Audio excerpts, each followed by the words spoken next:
Insurance में concept आता है इंडेमनिटी का। Indemnity means to good to the loss, that means to restore the financial position of a person in which he was before the happening of the loss event. Means for example, एक person की गाड़ी का accident हो जाता है और उसने उस गाड़ी का 25 लाख का इंश्योरेंस करवाया है, तो उस केस में कंपनी सिर्फ उतना ही अमाउंट कंपनसेट करेगी जितना कि एक्चुअल में लॉस हुआ है।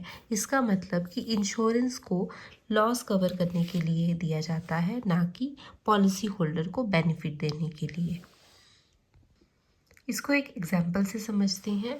फॉर एग्जांपल, जो गुड्स इंश्योर करवाई गई थी वो 5 लाख की थी और फायर अकर होने की वजह से 1 लाख की गुड्स जो हैं वो डैमेज हो गई। इस सिचुएशन में सिर्फ 1 लाख का कंपनसेशन इंश्योरेंस कंपनी देगी, क्योंकि ये एक पार्शियल डैमेज की सिचुएशन है।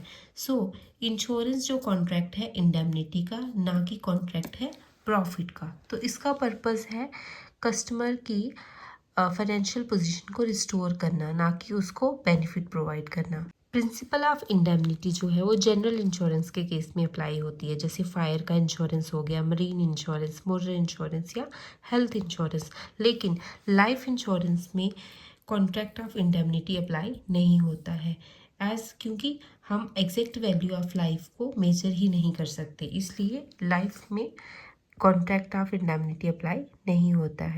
इंडेमनिटी का पर्पस है फ्रॉड्स को प्रिवेंट करना, ओवर कंपनसेशन को रोकना, इंश्योरेंस कंपनी को गैम्बलिंग से बचाना और जो इंश्योरेंस है उसको फेयर बनाना। सो इंश्योर को कंपनसेट किया जाता है सिर्फ उन्हीं लॉसेस में जो एक्चुअली हुए हैं और वो कोई भी प्रॉफिट इसमें नहीं अर्न कर सकता।